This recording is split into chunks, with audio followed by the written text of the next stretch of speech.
Today, I have a guest speaker. His name is Mark Friedman, and he's the owner of Senior Helpers. He's here to talk about care in the crisis. Mark, welcome. Thank you. It's a pleasure to be here. Can you just share with us what got you into this line of work? It's an interesting tale. I kind of backed into it, and I'll explain that. I was very active in the Jewish community in Boston, and one of the things I saw were the aging population, needing support, needing services, needing information. Data was plentiful. Everybody was willing to share anything. The issue is it wasn't always good information that they were sharing. And when a friend wanted to open an elder care business, I originally was part of the financial backing.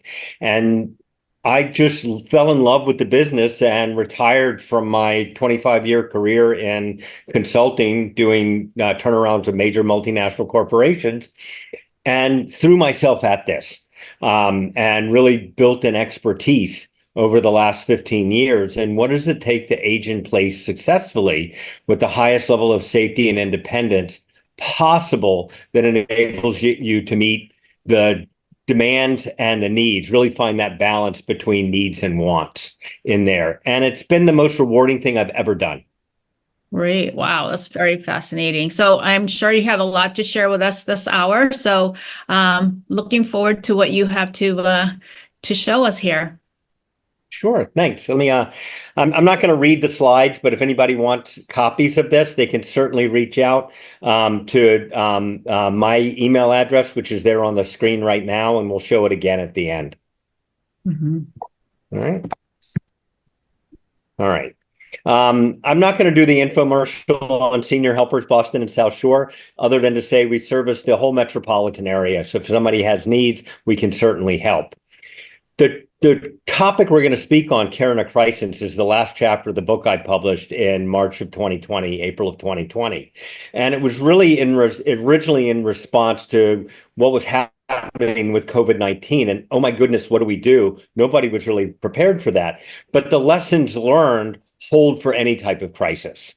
And so we've curtailed a little bit about the pandemic issues and looked at it more in terms of the issue of crisis, because in the world of senior care, so many people are faced with having to make decisions without the time to really prepare and figure out what to do. So the goal of this is to help people get in front of that. Mm-hmm. All right. So what are we going to try to cover today? And we're not going to cover it in great detail, but I'm going to give you the basic information, which you can then follow up on. First is we want to talk about the 6 critical objectives for orchestrating care when somebody's in a crisis. And we're going to talk a little bit about what's behind each one. Do you have enough definition of each of these things that it's not a wide open topic, but it's narrowed down somewhat for you and you can tailor it based on what your specific needs are? Okay. So one of the things that we've learned in the last several years is there's no better time to be both informed and prepared for the unexpected, whether it's for ourselves or for our loved ones. We're all very good about that when it comes to our children, mostly for our spouses, but not everybody's looked at the equation from the other end. It's what about our parents, or what about our aging spouse, or our own needs as we age? So the more you can do to be prepared in advance, to be able to know what's good information, what's not good information, so that you can make purposeful decisions in support of what matters most and what's needed most for you, the better. There's a lot of science about this. The good news is most of the science agrees. And so you're not fighting this debate among, the theoretical world. The theoretical and the applied world have really come into alignment in this space of what matters most. There's clinical aspects, there's social aspects, and there's just ability to get things done aspects, which everybody pretty much agrees on. This is a slide I like to spend time on. Now, people look at it and you see this slide and you feel like that gentleman in the middle. Look at all these different things and how am I supposed to manage this, right? So in green, you've got these circles are, where do I live? What's most appropriate for me relative to what I need and what I want, right? Who can help me? Where do I go for good information? Those light brown ones? Is it my doctor? Do I need a care manager? Do I trust friends, family? Do I go on the internet and consult with Dr. Google? I'm going to talk about that in a little bit, right? There's the purple ones, which are who are some of the trained experts that can help me with this, and then there's the darker brown ones of what financial legal paperwork I might need. So when I sort it out by color, it's relatively straightforward of those different domains to be informed and prepared on.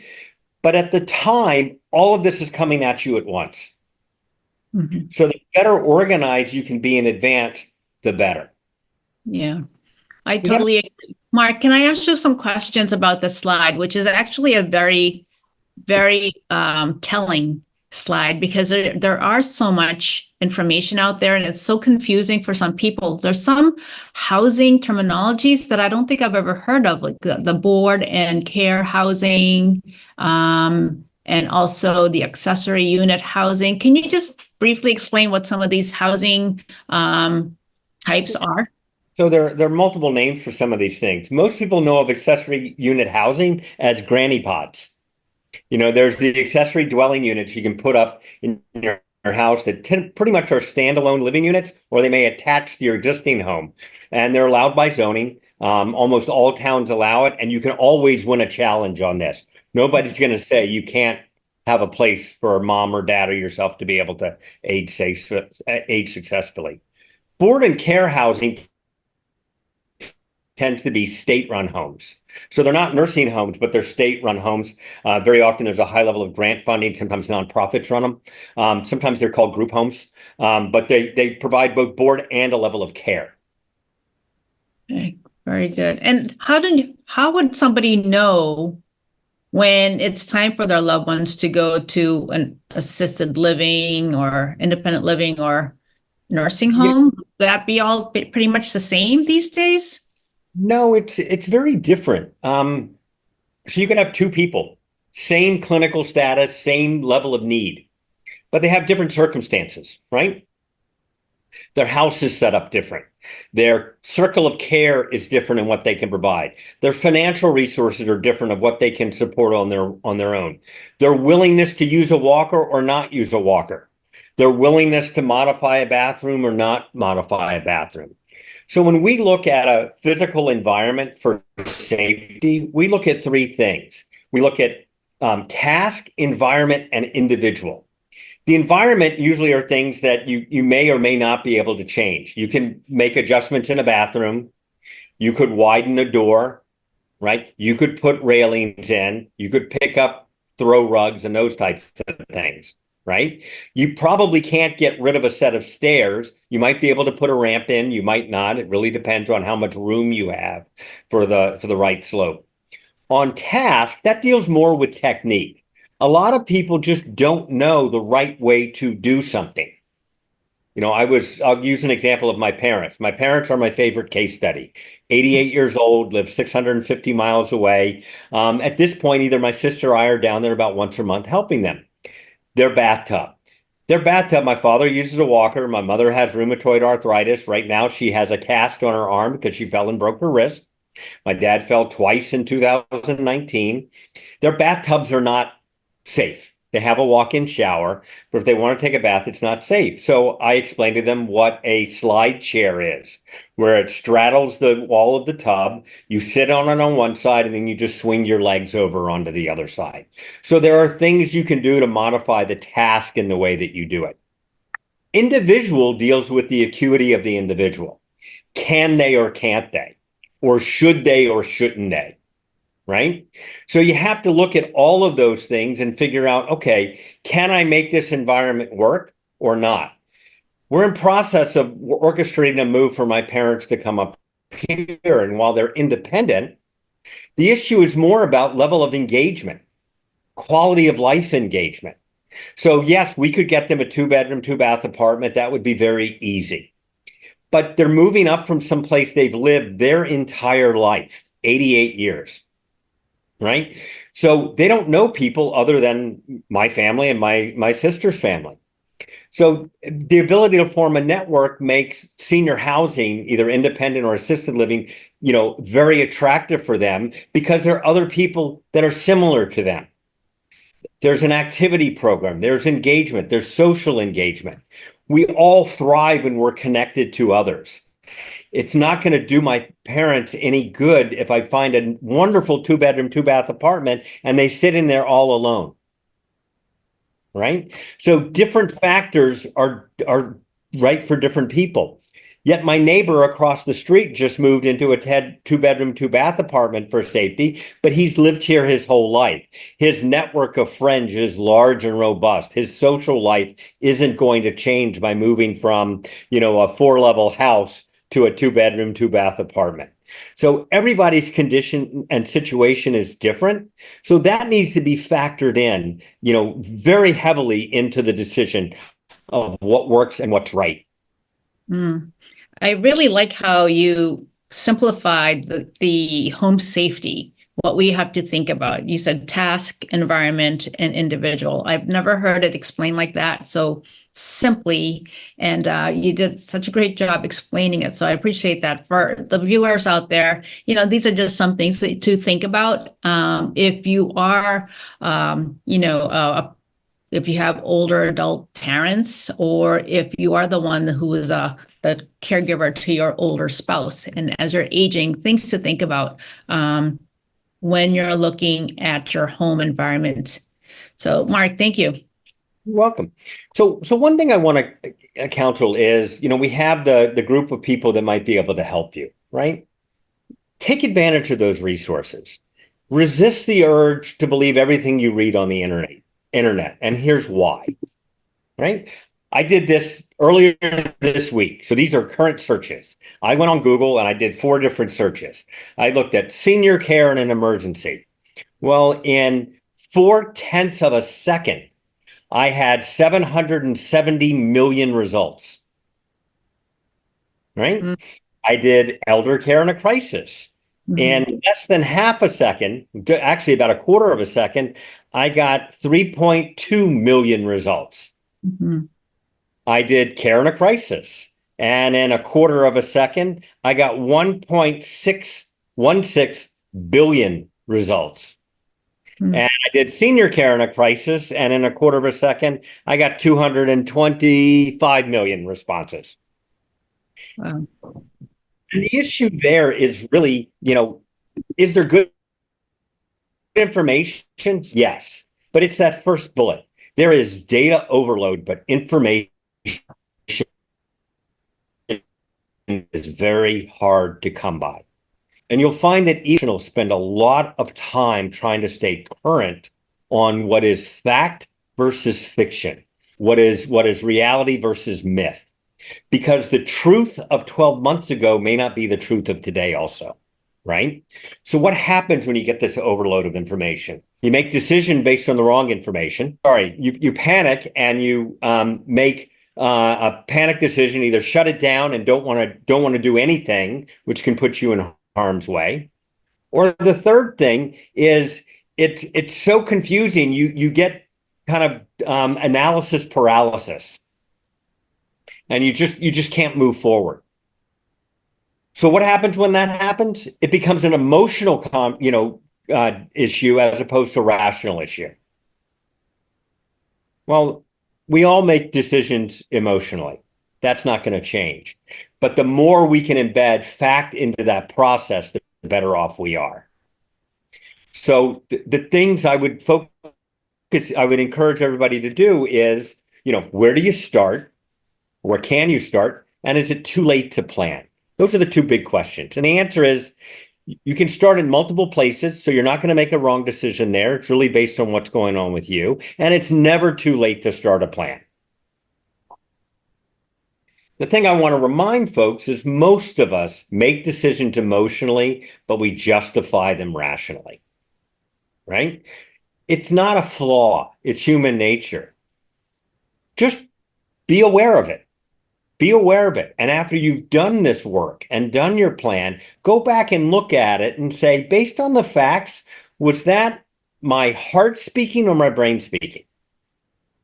And just do a little safety check on there, right? How do we avoid extremes, right? How do we understand there's not necessarily a wrong answer, but there may be a better or a worse response to make sure that we do things right? So what I want to encourage everybody to do is to do 6 things, right? It's not 10, it's a little more than 5, right? First thing is for you specifically or the person you're working with, what are their basic needs, right? How do we maintain connection to the world at large so we're not, living a lonely existence? How do we maintain our lifelines to others and engage in life? How do we make sure we have a safe and secure space so that it works to our advantage as opposed to our disadvantages or weaknesses? How do we document what's going on? Because that trail of information is very important. And how do we create a contingency plan, a what if plan, and know when to pull the trigger and implement those things? If we can all make advances in those 6 things, we'll be better prepared for an emergency. And I'll go back to what I said in the beginning. This is something we do every day with our children, especially when they're younger. We need to do it for ourselves or those that we care for as they age as well. Yeah. Yeah, it's a nice list that you have there, and I'm sure it's a very dynamic one, especially for, I've mentioned before in the shows, I have aging parents as well in their late 80s. And, just looking at the list, I know that every year almost their basic needs will change. That's right. And has been changing.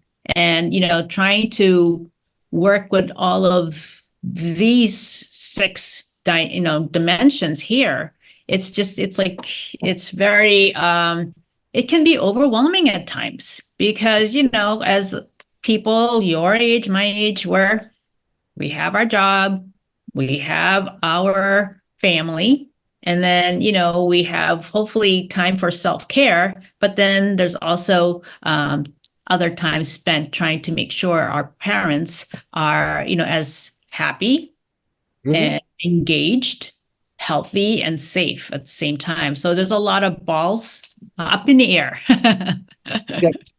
And just as an example, in my agency, we reassess our clients every 90 days. Right? Because if they're on service, if we're already helping them, things change at a faster pace.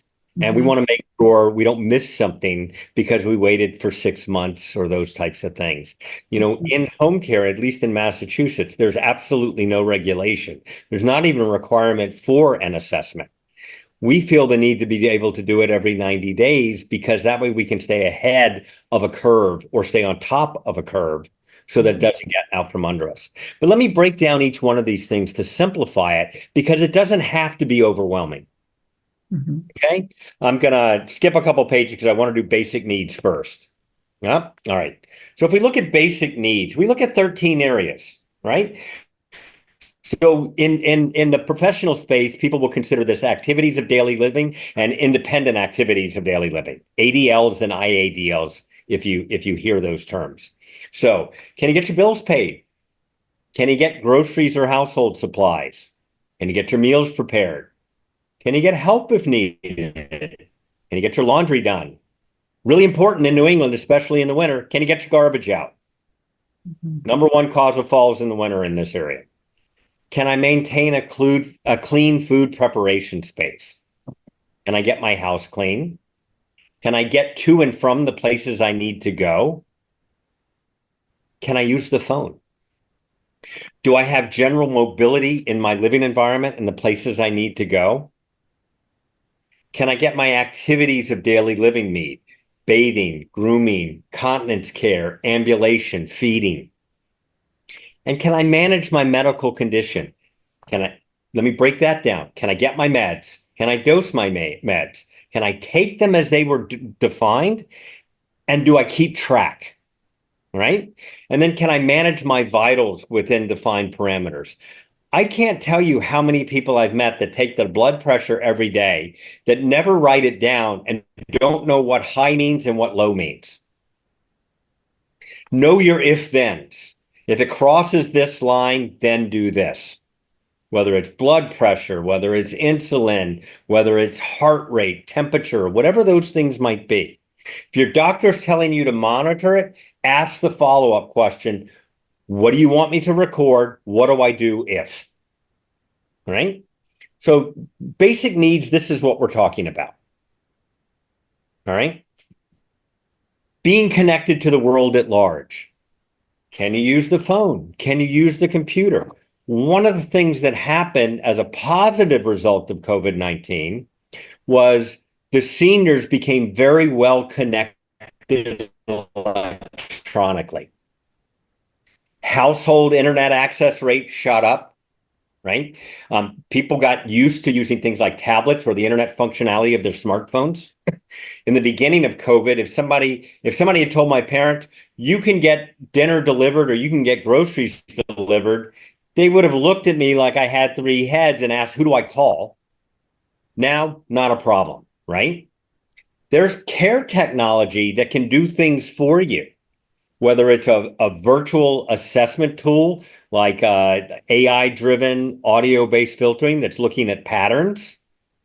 You know, there's ability to do video chats, not just for social purposes, but to see your doctor or to maintain presence in your mental health. Right? So are you connected? Whether it's live and in person or virtually, do you maintain those connections? Maintain your lifelines, engage in life. There is a lot of research on this topic that says for the most part, people need 47 touch points of active living.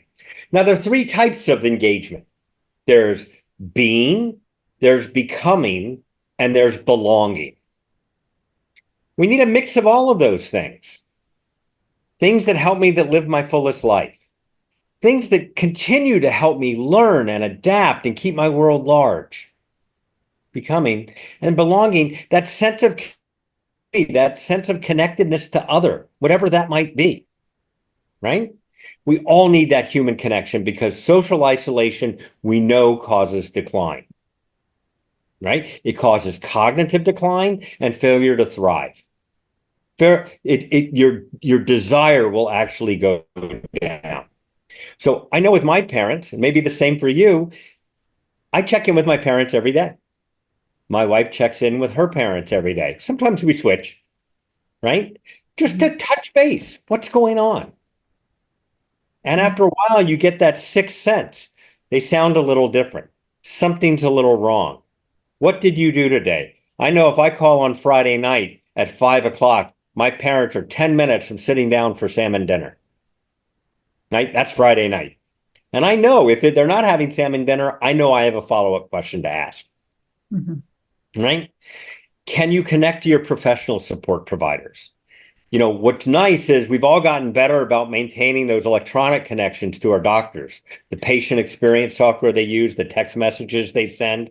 Those are very valuable tools that let us connect. It also speeds a response. I can leave a message at my doctor and it could be several days before I hear back. But if I go onto the portal and I leave a message, I usually hear back within a day.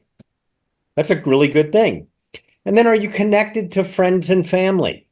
It's not just about your clinical needs or your transactional needs, but those social connections, right? I know my parents, as the days get shorter, so does their ability to venture out of the home, not because they can't, because they don't feel safe necessarily driving at night or walking around at night for fear of falling or those things. So a lot of their connections, even with their friends, are FaceTime or Zoom, which is great. And as we prepare to move them here from a place they've lived for their entire life, I had a conversation with my parents about that 90% of their interaction with their close-knit friends, or about 9 of them that have been friends for over 85 years, is over the phone or over video calls, and that's not going to change. That's not in jeopardy. So can they maintain their lifelines? Well said. They're safe and secure space, right?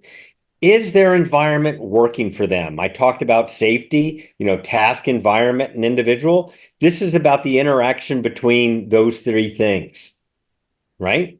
There are 144 potential safety risks in the home, right? But simplify it. Bedroom, bathroom, kitchen, primary living space. Are there extension cords? Are there throw rugs? If you're using a walker or other mobility device, can you maneuver it? Are the door frames wide enough? Are you trying to turn sideways to get in and out? Do you have grab bars where they need to be? Do you have non-slip tape where it needs to be in case that floor might be wet? And people are generally good about putting those in the bathroom, but not necessarily in front of the kitchen sink. Right? Are everyday items, in the right place? I'll use my mom as an example. My mom loves her crock pot. We just bought her a new one because the one of 20 years finally gave out, right? Where was it? It was up high. It's like, Mom, why don't we put it right at face height? So all I have to do is grab it. Well, it was always there. They moved into their house 30 years ago. It wasn't a big deal to get on a stool 30 years ago. It's a big deal now. No stool. We also got rid of the stool, by the way. If you live in a smaller space with others, can you separate? Can you get that time where you need to just center yourself and focus? Some people can do it in a crowded space. Some people can't. The point is, do you have someplace you can go to just, get away from it all when you need to? Documentation is key, right? What's going on? We don't notice the small things. We may not notice that all of a sudden we're getting up once more in the evening to use the restroom, or that our sleep patterns are changing, or that it's taking us longer to get moving in the morning, right? Or that our blood pressure is slightly higher, in the morning. Whatever those things are, document, keep records. Now, I did a couple of things. I put Apple Watches on both my parents for two reasons. It tracks a lot of those health things and stores them on their watch, but it also is in a fantastic fall risk sensor. I'm going to talk about that in just a minute. But for the things that cause changes, are there triggers? Is there a carryover effect? In other words, does it stick with you? Make you, I had a big problem yesterday. I'm less likely to want to go out today. Are there changes in patterns, whether it's sleep or disconnection? Failure to engage. I'm pretty good on Monday and Tuesday. I come off strong on the weekend, but by the middle of the week, I just have the blahs. Well, let's look at your schedule for the week and see what's behind that. Maybe instead of going to Dunkin' on Saturday, Sunday, and Monday, we throw in a Thursday visit where you see your friends. Mark, a quick question on this slide. I think it's wonderful, absolutely wonderful. And of course, we need to be able to document as much of what's going on, whether it's whatever, it's a normal thing or not normal thing. So that way we could see a pattern. Now, what type of coaching or instructions would you give to somebody to be able to start documenting what they think is important? Because some people may not be as self-aware as others. So what type of instructions would you give these people who might be wanting to start documenting after hearing this? So we look at two things. First, we look at want. What's important to you? What matters most? Mm-hmm. And we also look at need. What are the things that are really, just by definition, based on your acuity levels, make a difference in your ability to thrive? And we find those balance, right? If you're on a lot of medications, definitely document your medications. Have you run out? Do you have a difficulty getting refills, right? Are you able to do the pill box? If not, can we teach you how? Or is it worthwhile to have somebody come in once a month to do it for you, or to get the pop packs for your medication already dosed by day or time of day, right? For others, sleep. A lot of us have sleep patterns that get interrupted. Are you noticing an inability to fall asleep? Or are you noticing something positive and then it's like, you know what? My head hits the pillow and I'm right out. Well, what may have changed? Is there something about the days where you fall right asleep and sleep like a baby that's different from the days you toss and turn? You know, for some people, it's the choice of news. Mm-hmm. You know, I'll watch the news in the morning, not in the evening. Mm-hmm. There's small changes we can make. Right. And if there are things that are impacting you, you know, physically, keep track of those and document it so that you can discuss it with your doctor. Change in continence, you know, timing, especially overnight. Immediately flag those things because it could very well be a urinary tract infection, which can cause a range of problems for our seniors, ranging from cognition to more serious things. Mm-hmm. Right? But know yourself, but keep track of the things that are important. But your definition of important is going to be different than somebody else's. But there are some basics. Track your medication. Keep track of your sleep. If you have an Apple Watch, it's going to do all those things for you. It's just good at it. I don't work for Apple. I don't get paid for that. It just works. I wear one myself. Mm-hmm. And I have a watch collection. Now, here's the big thing. Have a what if plan. What would you do if? If I fall, this is what I'm going to do. If I can't get my medications, this is what I'm going to do. If I can't have the mobility I need in and around the house, go back to those 13 critical things. What's your if plan if one of those things is in jeopardy, right?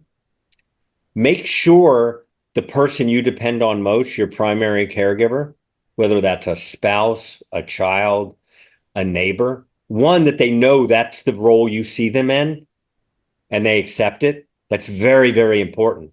Second is they understand your what if plan and they know where it is. It's written down so that you can refer to it. And more importantly, you can update it. To your point in the very beginning, things change. Mm-hmm. Right? Make sure you have a list of critical information, whether it's insurance, advisors, financial, legal, your accounts, who you deal with, right? But also document who you are because it matters so much. What's your personality? What's your interest? What's your background? What matters to you and in what order? Because if I'm in a situation for my parents, as an example, where I have to make trade-offs, I want to make the trade-offs that most respect their desires, balanced or reconciled with their immediate needs. And what's right for my mom might be different than what's right for my dad. Right? Mm-hmm. And then the ultimate, I'm not able to age in place where I am. What is most important? And what's the trigger that says time to execute? These are hard conversations. These are not conversations you can have in a 1 hour period with a checklist.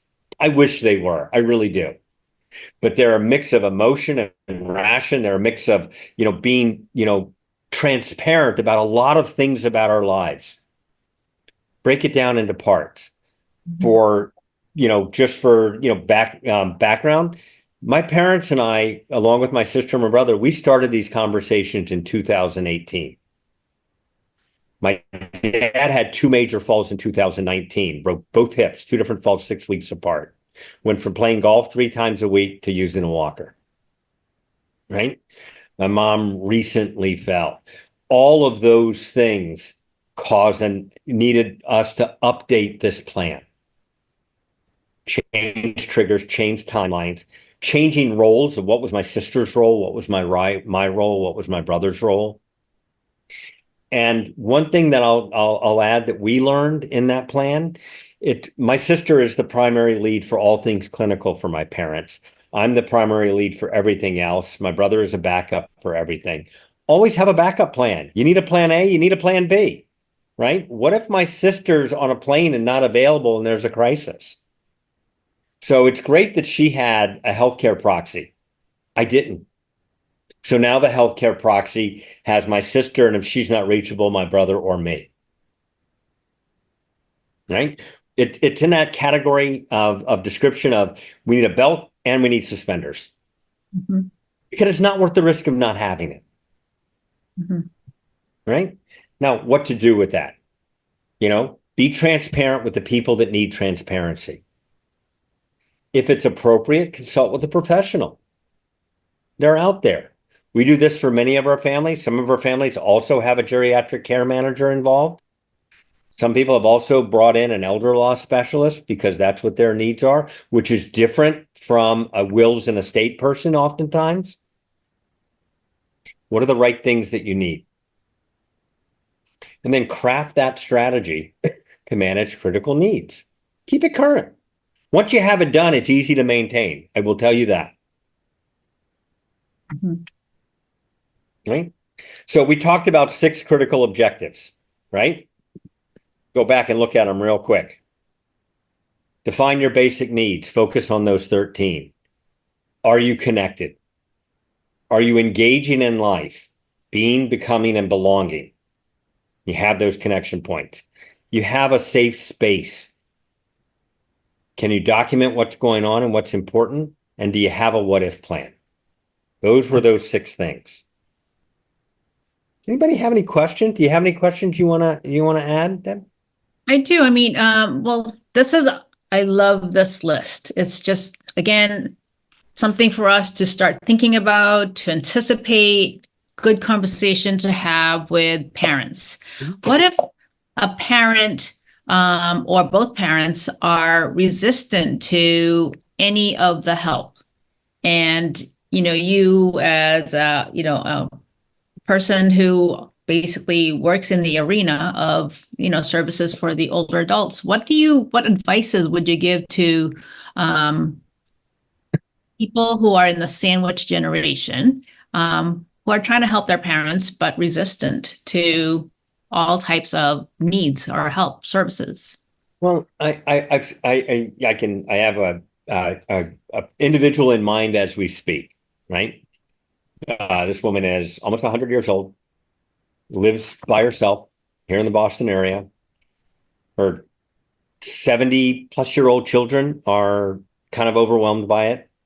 Their grandchildren are now playing the sandwichers, even though they have small children in there.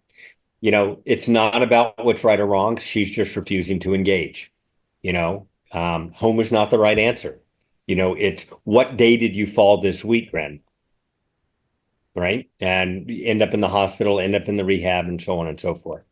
Well, there are a couple of things that I've learned along the years. I've been doing this for 15 years. A lot of times it deals with the way the conversation was initiated.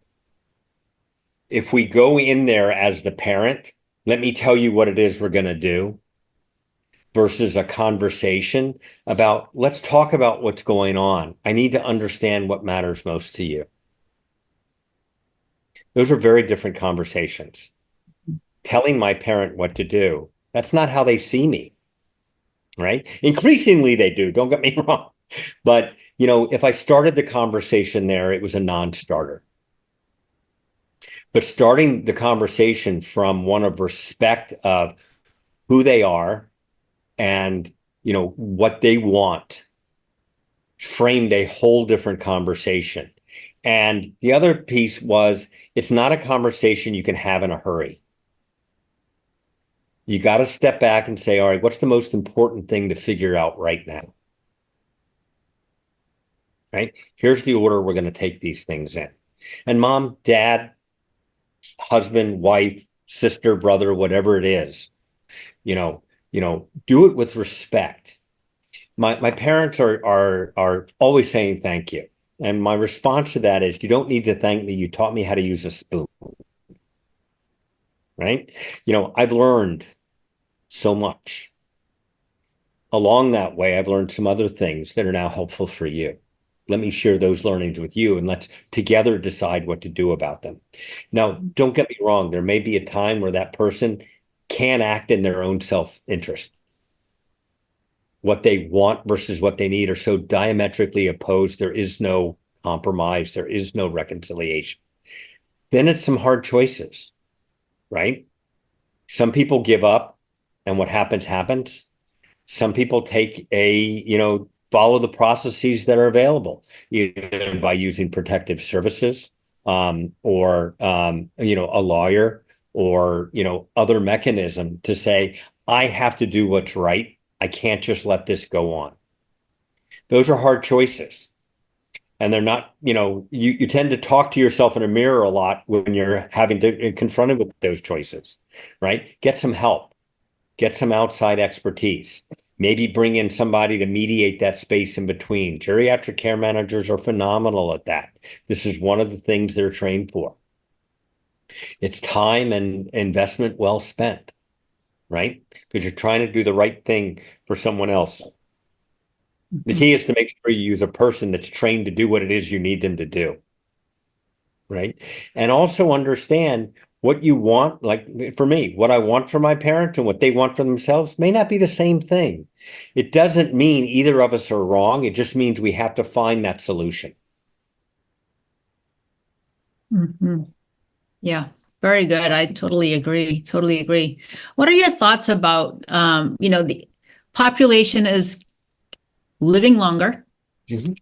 And as they live longer, they're going to have more needs. What are you seeing in the data or in your experience as far as the rising need for services to help people live as independently and as safely as possible in their own home, or whether it's their own home or maybe independent living, wherever it is that they should decide to settle in. Wherever home is, right? Home is where you live, Exactly. in there. So there are a couple of things. As people are aging, let's face it, an 85-year-old today is the 75-year-old of, not too long ago. So the average acuity levels are changing as people age, right? The biggest challenge I see there's two major categories of challenge. The first is the clinical world is so often very disconnected from what it takes for somebody to age successfully. They're managing the true medical, as opposed to, what's going to enable that person to succeed. I'll give you an example. Mrs. Jones, fictitious Mrs. Jones, falls and has a fracture of a hip in the house. Goes to the hospital, they fix the hip. No problem. Goes to the rehab and they get on the path of therapy and the path of healing, and then is discharged home. Well, hospital could be 1 to 3 days. That skilled nursing facility could be anywhere from 7 to 14 days, right? 10 years ago, hospital might have been a week and rehab might have been 60 or 90 days to get them back to their new norm. Well, now they're going to therapy at home.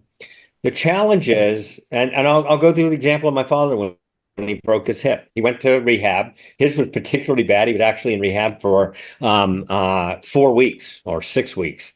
And they had him all set to go home. And I'm watching him go through the exercises in the rehab setup, up and down the stairs, to get in the house and so forth. And I watched. I didn't say anything. I went home and took pictures of their entranceway. And the next day I went back and I showed it to his therapist and I said, here's what his house is. And she went through and said, that's not what he told us. The railing was on the other side. The steps were not the size that he told them, right? He had to stay 2 extra days so they could teach him how to get in and out of his house. He was so desiring to go home and so willing to nod his head yes. He didn't give them a good picture, and they don't make a home visit anymore. So the clinical world was disconnected from his reality, in that. I can't tell you how many times that, somebody falls. Well, why did they fall? The hospital fixed the hip. The therapy started to get them strong. The home health or visiting nurse comes out to keep the therapy things up. But why did they fall? Right? Oh, they were trying to carry grocery bags up the stairs and railing was only on one side. right? Or, the screen door opens one way, the door opens the other. And to open the screen door, they have to step back on the stairs so that they have enough room to get back on the landing. Or, they stepped out of the walk-in shower, which is great, but the floor was wet and the throw rug wasn't secure. The bath mat wasn't secure. It was smooth, it was cloth on both sides and had no rubber backing, and they slipped. Right? One of the things you have to do is you have to drill the next level down and look at, all right, those safety risks, these are not things the doctor's going to know about, the orthopedic surgeon's going to know about, the radiologist is going to know about, the OT or the PT is going to know about. Hopefully the home health catches it, but usually not. So understand those things that are important. Why did they fall? They were somewhat, they were retaining a lot of water and they were having problems with mobility in the house. Well, because they weren't taking their medicines as prescribed. It's great they had that reconciled list of medicines. How many people, I can't tell you how many people that we've encountered that these are the meds they're supposed to be on, but these are the meds they used to be on that they never stopped taking, and because they weren't really clear on what to do. And these are the meds or the supplements they've been taking because their neighbor told them it was a good idea. Mm-hmm. And all those things are working against each other. Somebody coming right out of the rehab or the hospital and they're on a defined set of meds. Stick to those meds until you get a reconciled list from your PCP. Don't go back to your other meds because there may be things in conflict. We see medication things off all the time. Mm-hmm. We see home safety things off all the time. We see people using their assistive devices, their cane or their walkers or the grab bars wrong because they weren't showed the right way to do it. You've got to stay on top of it. So my point about that disconnection between the clinical world and the reality, make sure you understand what's important and force a reconciliation of those things. Mm-hmm. The second things that I see that's happening is nobody was prepared for the cost of care, right? It used to be as a safety net, if you ran out of money, at least you could go on Medicaid. And if you needed institutional support, like long-term care facility or nursing home, that was Medicaid, right? Well, there are far fewer Medicaid beds than there used to be and a much bigger population in need of them. Also, those reimbursements are causing a real challenge. It used to be you would spend down your money, you'd go on Medicaid, you'd go in. You need to have some advanced planning done. They may give preference to somebody who's on private pay for a while before they can move in. Otherwise, you're stuck with what bed's available somewhere in the state. You might live in Duxbury, but the bed that opened is out in the Berkshires. Are you prepared for that at a cost of about $18,000 a month to pay privately while you wait for somebody, or to put in-home care in while you wait for something that works for you in there? Very few people have long-term care insurance, which is the only thing that, is going to pay from an insurance perspective for one-on-one support, right? So are you prepared? Can you orchestrate that? Do you have a circle of care that can step in? Or a backup plan for those types of things. Now, most of our clients are only 30 hours a week, but the cost of care is increasing. Cost of labor is going up. Cost of insurance is going up. The cost of living is going up in the metropolitan area. Those costs are going to continue to rise. So my one caveat is take full advantage of what technology can do to offset hands-on support. Yeah. The Apple Watch, best fall detection device known to man. I got a tag on my watch 3 weeks ago. Hard fall, Sue Friedman. That was my mom in Virginia. Right? She had fallen, missed a step, broke her wrist. Within seconds, I'd called home to find out what was going on. My dad answers the phone and says, "I can't talk. Your mom fell." Yes, I know her watch called me, but her watch also called, asked her if she needed 911. She was able to say yes. And she wasn't hunting for a button or looking for a cord to pull or anything else. Fantastic device, both for monitoring the status quo as well as emergency alerts. And then there's smart technology. Things like virtual assessment tools like Sensi that does audio filtering to manage performance against a pattern, your baseline. We see you're getting up 2 more times a night for the last 2 nights. Well, that could be an early warning of a UTI. Wouldn't it be better to catch that in 2 days before any other symptoms show up? These are things that can be preventative as well as reduce the cost of care overall. Take advantage of it. Yeah, so much information out there. Like you said, right from the start, there's just a lot, and it's information overload. And that's why I love inviting guest experts like yourself here to just talk about relevant, really research proven information that people can, start learning from. And as you also mentioned, research or information that was gathered last year could be outdated this year because of new findings. And I'm sure because of COVID, a lot of the old research that we kind of tend to fall back onto, like falls happen in 1 in 4 adults, that's going to all change, right? Because COVID, as we all know, has changed a lot, if not everything, in this world, our routine, health, etc. So for people who don't have any children and perhaps are in their 80s and they're here listening to you and I talk and want to start getting something done to be as proactive as they can be, you mentioned there are 2 questions. Where do I start? And is it too late to plan? So how can you answer that for people who are they don't have any children and they want to be as proactive as possible? So I would do 2 things. I would first capture my wants and my needs, right? For what do I want?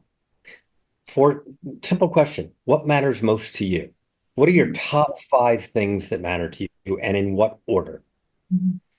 Put as much detail as you can, right? The second, and that'll give you a great perspective of where to start, right? You can then go through kind of a checklist. We're in process of developing a more formal checklist, but your financial and legal, that's one category. Do you have those things worked out? What is worked out? What isn't?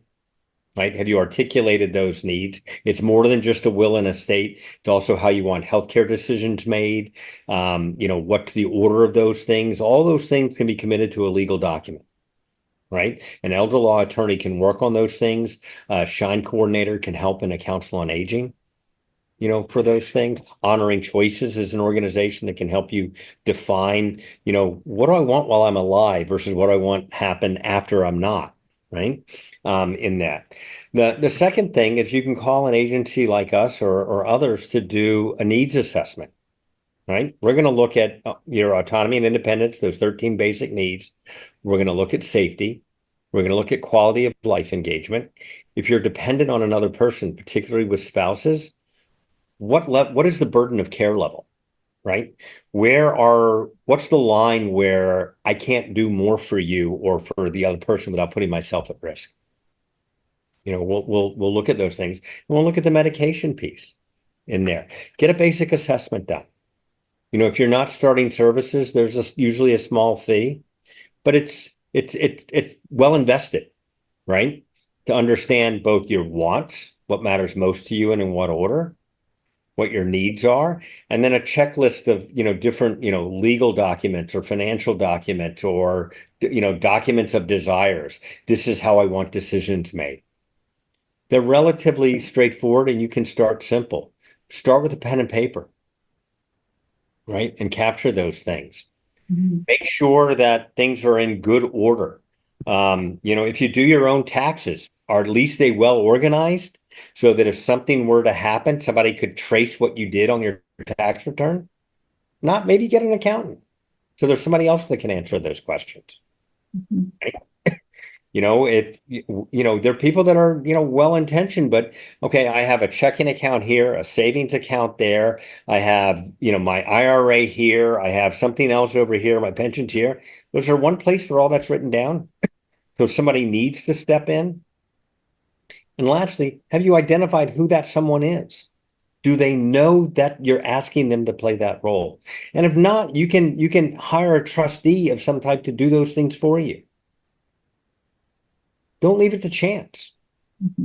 Yeah, I totally agree. I was at an AARP dinner a couple months ago, and I was sitting next to a woman who is just so on top of her game. I'm telling you, she's in her 70s, late 70s, maybe early 80s, and she has all of her documentations in place. Who's going to be, her power of attorney, and she has one child, and she doesn't think he's capable of doing X, Y, and Z, but she wants to make sure that, he is taken care of when she does pass. I've never seen anybody so prepared and just so, she loves life, but Yeah, she wants everything in order so that she doesn't have to worry about anything and so that her son doesn't have to worry about anything when she passes.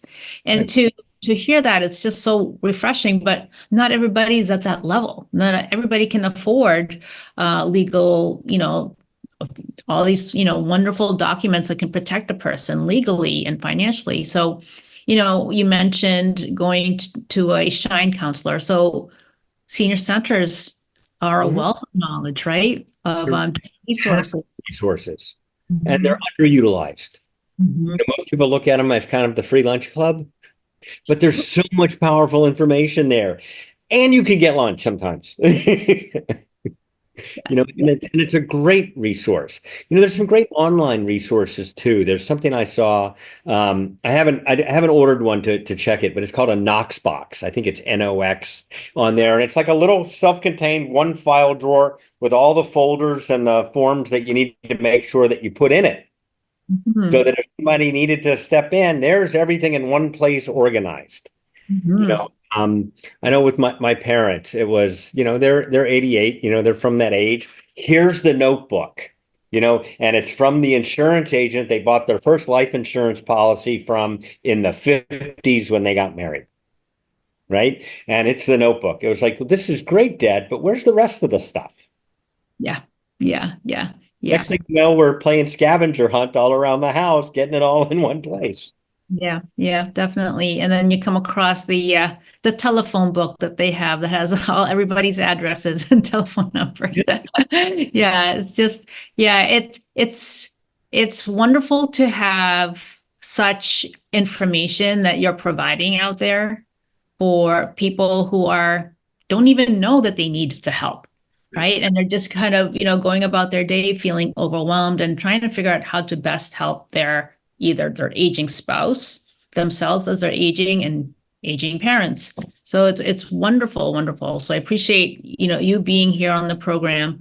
We're almost at the top of the hour. I always like to ask my guest speakers, what are one or two takeaways that you want people to really own and to start implementing after watching this program today? I would like folks to do two things, and it's the where to start question, right? Write down what's important to you, what matters most, and in what order. Mhm. Start to think if you were unable to make the decisions for yourself, what would need to be put in place for you to have what it is you say you want? And then the second thing is to sit down with the person who most likely is going to step in to help you and review it with them. Just start there. Mhm. Yeah. Yeah. Lift the veil. Yeah. And you know what? Those are wonderful. And it really takes a lot of courage on that person's part to really lean into the actual situation, Yeah, right? Yeah. yeah, it does. It does. But it's time well spent. Definitely, definitely.